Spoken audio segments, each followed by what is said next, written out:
Vane, and this is episode 70 of My Author's Diary. I am an author of crime thrillers for women, and every week I take you through the ups and downs that I go through as I try to write and publish new books. So go ahead and subscribe or follow me so that you won't miss when I'm doing a video. Now, this week, I am talking about The Verdict is In. Dun dun dun dun. Yes, I have received comments back from my editor on The Fallen Hero. So I'm going to take you guys through all of the comments, well not all of them, but I'm going to give you the themes of the comments. And so you can see what the comments were that I got back, how I'm going to address them, and then what's the next step of the book. But I hope you noticed, before I get into all of that I'm back in my kitchen. And I'm back in my kitchen because I have a new kitchen toy. It's my air fryer. So I have a brand new air fryer, and I am going to be cooking on it live for the very first time with y'all watching, right? So no pressure. So I am going to be cooking broccoli. I wasn't sure if I should do frozen broccoli or fresh broccoli, you know, which way I should do. And basically I have an air fryer with dual sides. So I'm like, okay, let's do a test here. Let's see whether the fresh broccoli or the frozen broccoli comes out better with the recipe that I'm going to be using, or if it doesn't matter at all. So that's what I'm going to be doing today as I cook. And so let's start off with the cooking part first. Let me get that all prepped and into the air fryer, and then I'll start talking to you guys about the comments that I got from my editor. So here in these bowls, I have a bowl of frozen broccoli. That's frozen. And I have a bowl of fresh broccoli. Now it's 12 ounces of both frozen and fresh broccoli. What I'm going to be doing, y'all know I do super simple. I'm not doing any type of complicated recipe at all.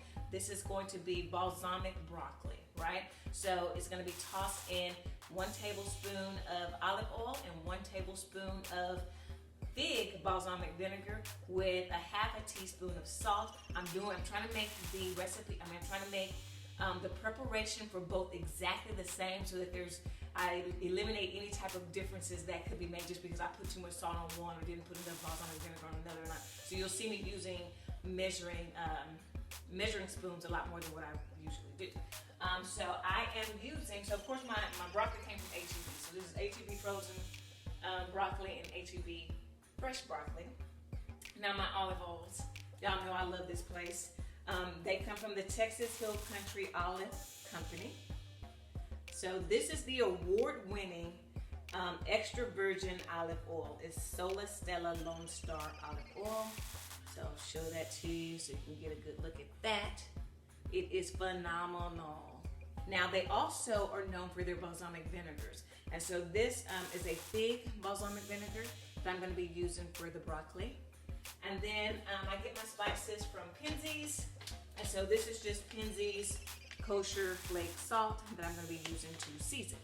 So of course I'm going to start the tossing process. So let's start, and I'm going to put fresh broccoli in side number 1 and frozen broccoli in side number 2. So, okay.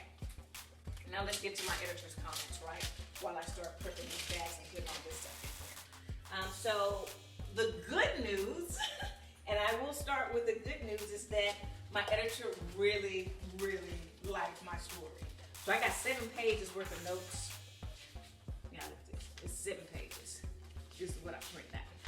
These are notes from the editor on each chapter.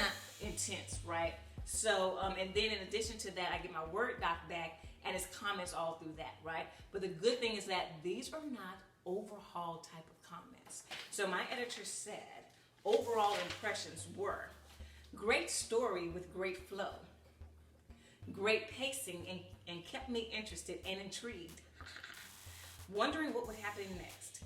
Some really good twists and things I definitely didn't see coming. That's what I'm going for, y'all. I didn't see any plot lines or story elements to cut. All plot lines were great and drove the story, which had good momentum.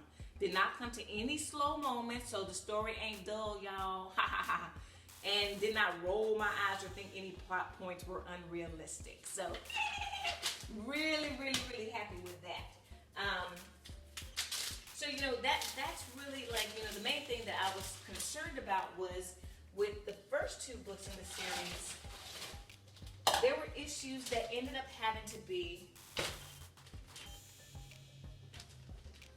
should not be sharing on the stove. Gotta make sure my stove is off, right? This is actually the stove, right?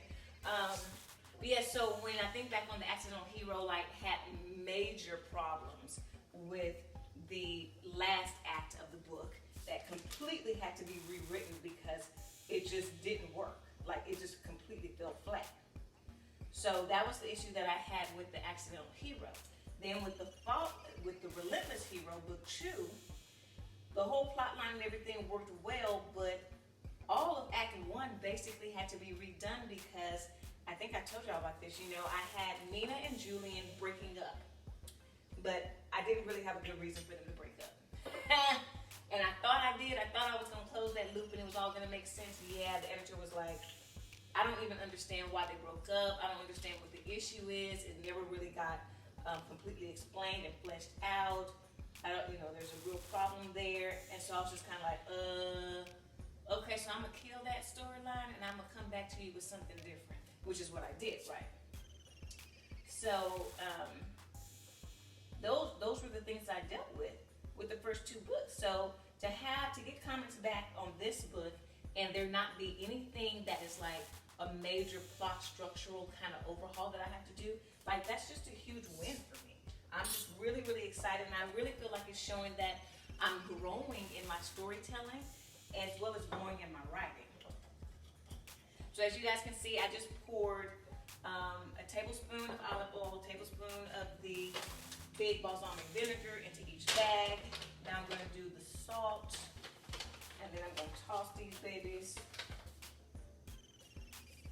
And this is usually how I prepare my Brussels sprouts, because I love Brussels sprouts. They taste like little cabbages to me. I think that they're just so good. It's one of my favorite vegetables. So I'm going to toss it.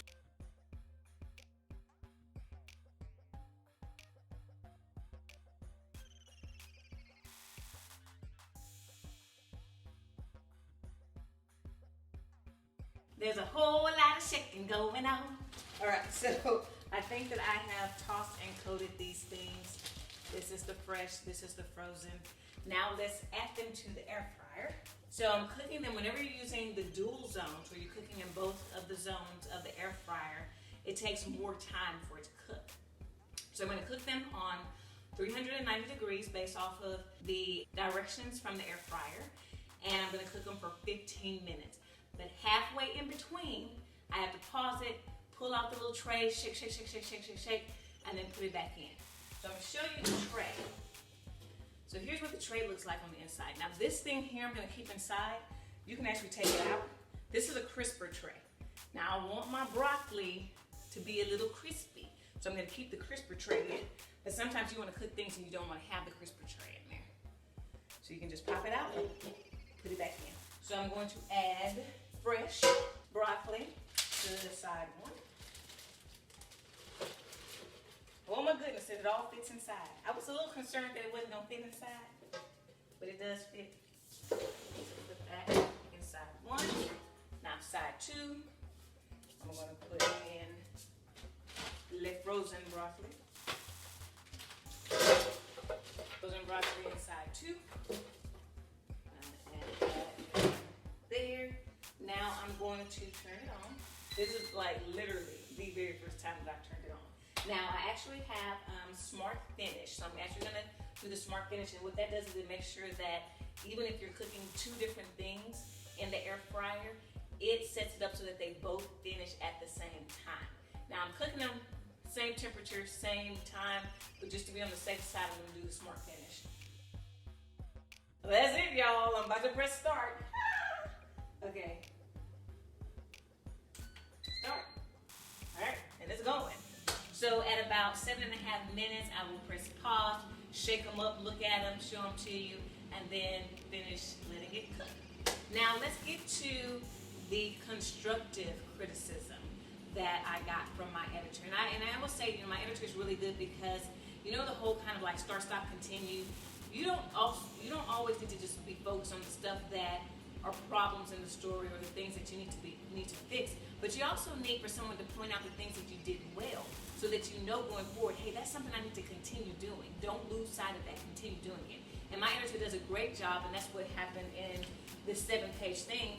Most of these chapters are just positive feedback and things I need to keep in mind that I need to continue, that I did well, and that I need to continue to do.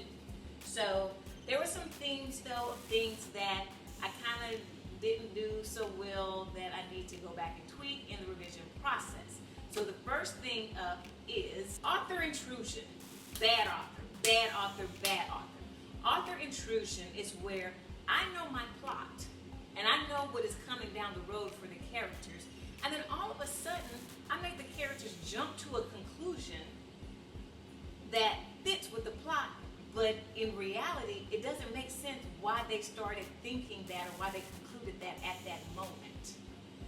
That I did a couple of times throughout the story. It's okay, well, why all of a sudden are they so convinced that this is the outcome or this is what was driving somebody's motivation? Well, the real answer is because I'm the author, I plotted it, and I know that that's the right answer, and I'm trying to get them to the right answer, but it's kind of cheating. So when you put characters in a situation, you have to make sure that it makes logical sense when and why they start to make different connections. So there are a couple of spots in the story where I kind of jumped the gun and just made them conclude something so I could move on from it, and I have to go back and either say, no, they can't conclude that yet, I just have to make them speculate, and maybe that's one of the speculation, but they're speculating other stuff and they're not coming to any conclusion, or I have to really show you logically and rationally how they put the pieces together to conclude what they did. Now the second thing relates to the legal scenes in the book. So, not a lawyer. Businesswoman, not a lawyer. So I did a lot of research, but again, it's just internet research, right? It's it's only as good as what I could find on the internet before I got exhausted and tired and said, you know what, flip it, I'm just gonna go with what I've read so far. So there are some legal aspects of the legal scenes that don't quite work, that aren't quite realistic with how things would play out. And this is something where I am going to have to consult with someone in the legal field to kind of help check this stuff and help me to refresh and revise some of those aspects of the scenes. Now, I will tell you that when I took James Patterson's masterclass, he said, look, this is fiction. It is not supposed to be realistic. So I will do realism for those scenes as long as it gets me to the point of it still being a compelling part of my story. But if making it absolutely realistic makes it too dry or less compelling, then guess what? I'm gonna cut some corners and do my lost scenes the way I want to so that the story stays compelling. Because I feel like, okay, the percentage of people out there who are lawyers, lawyers have to be used to this, right? With all the lawyer stuff on television, all the lawyer stuff in movies and in other books, they are used to their profession not always being portrayed exactly accurate, right? Because a lot of the stuff that they do, I worked at a law firm when I was in college. Like, a lot of the stuff they do is just boring. It does not make for good reading. It does not make for good television or good movies, right? So I'm gonna have to go back and take my legal scenes and have a person in the legal profession kind of review them and tell them what I'm going for and see what can I do to tweak them to fix some of this stuff so that it still fits into the vein of how the plot needs to flow, but it becomes a little bit more realistic. Now, the third thing that the editor pointed out was something that really was like a dagger to my heart. Like, I couldn't believe I did this. No. There are times in the story where I lost Julian's voice. And it was either in how he was communicating and in his dialogue with other people, and sometimes it was in the internal narrative that he was thinking about a particular scene. So losing your character's voice, that's not a good thing. That is not a good thing. You don't ever really want to lose, you don't want to lose your character's voice at all. So I was trained and brought up on the formal speak. Well, that creeps its way into my writing. And even though I try to be conscious of it and make sure that I'm not writing it like I'm writing some type of white paper or something for my profession, sometimes bits and pieces of that sneak in. And there's quite a few places in the book where the editor says, this doesn't sound like Julian anymore. this is not his voice. Would he really say this way? And those are the areas where I have to go back and say, okay. And a couple of them I checked. I'm like, ooh, this sounds really just kind of like, very like textbook. This is how I'm going to speak about this particular subject. Whereas someone would just say, let me tell you what I think about that. Right? You know, so it's taking those things where I said, I'm going to share my opinion about this subject and changing it to, let me tell you what I think about that. Putting that back into Julian's voice. The next thing is that there's certain scenes where I don't really set up the scene where you understand where they are, you know, where they located, what does it look like, what's the atmosphere like, you know, describe it, you know, set the stage. I didn't really set the stage for the scene. Those are easy fixes because I know where they are. I know exactly where they are. I just need to throw in a couple of sentences here and a couple of sentences there and sprinkle that throughout the chapter so that you as a reader get a good sense of, okay, this is where they are, this is what it looks like, here's what the atmosphere is like, here's what the air feels like, here's what it, you know, feels like on their skin, here's what they smell, here's what they see, here's what it feels like, you know, here's what it tastes like. You know, you're doing the five senses and bringing that to the scene. Now, the last theme that popped up in the comments was around summarizing. Now, as an author, there are times where you want to drop the reader right into the action of what's going on. And then there are other times where it's kind of like, okay, well, this happened, but this really isn't the critical core piece of the story. I just need you to know that so that as I flow to the action, you kind of have the background that you need to understand the action. Well, there are some points in the story where I probably thought that the action wasn't needed, but the summary actually needed to be on the page. It needs to be in the action. I need to take the reader through that part and not just summarize it. And so those are types of edits that take a little bit longer. Oh my God, I forgot to stop and shake. Hold on. Oh my goodness, it's been like, so now there's 4 minutes and 50 seconds left. I was supposed to stop at 7 minutes and 30 seconds and shake, and I didn't. Okay, so this is the frozen side. This is number 2. So I'm gonna shake, and I'm gonna tell you right now, this ain't crispy at all. Like, absolutely not crispy. But I'm gonna shake. Okay.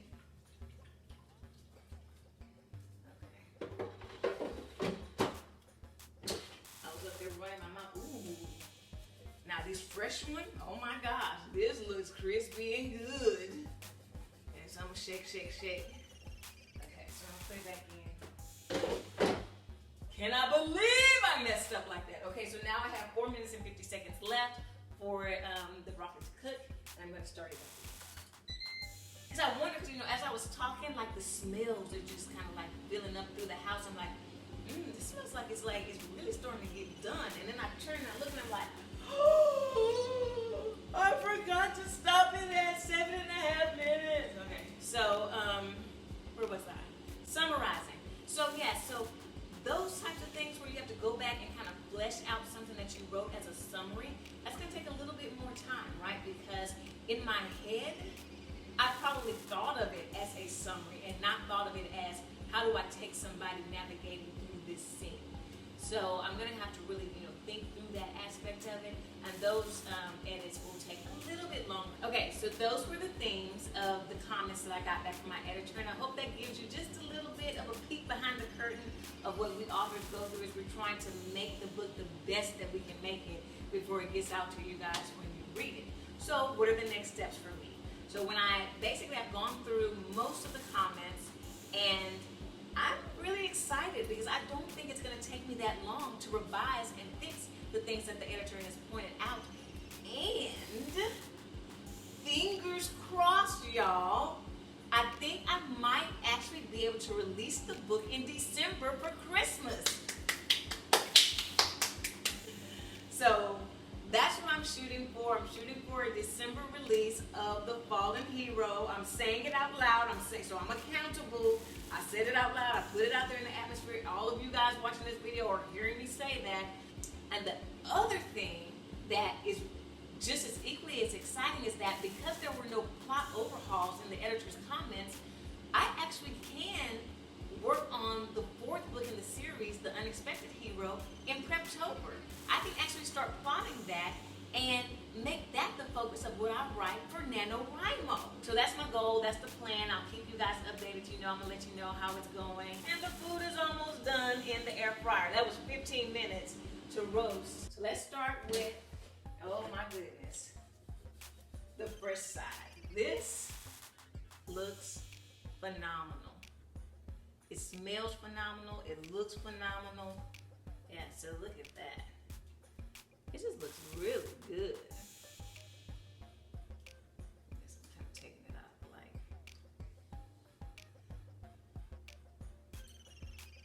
Oh my God. It's so good. Oh my goodness. It has just a little crispiness on the florets, but this is so good. The balsamic, the thick balsamic vinegar is so tasty. Now let's see how the frozen side came out. Well,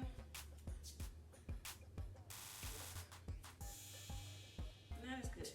So, but you can see it's like, it's wet. It's very wet. Slimy looking. Okay. This, the flavor is good. It kind of tastes like just if you had boiled the broccoli on the stove. You know how it's kind of like that kind of wetness to it and kind of like softness, sogginess. It's not like roasted at all. It's more just kind of like normal cooked broccoli. What's the winner for me? Hands down. Hands down. The fresh whooped the frozen, okay? So if you're gonna be air frying, you need to air fry with fresh. Now I'm wondering, should I have chosen a different cooking method for the frozen? Because I selected air fry, but should I have selected roast or bake instead? And would that have helped it to come out better than what it came out, not the slimy, soggy mess that it was? I don't know, maybe I'll try that next time. Or maybe I'll just keep buying fresh and do the air fry and just roll with that because it came out great. So, that's it for me and for this week. If you want to continue to keep up with me and all the ups and downs that I go through as I try to write and publish new books, click the subscribe button and then don't forget to click that little silver bell so you won't miss when I'm doing a video, and I will see you next time.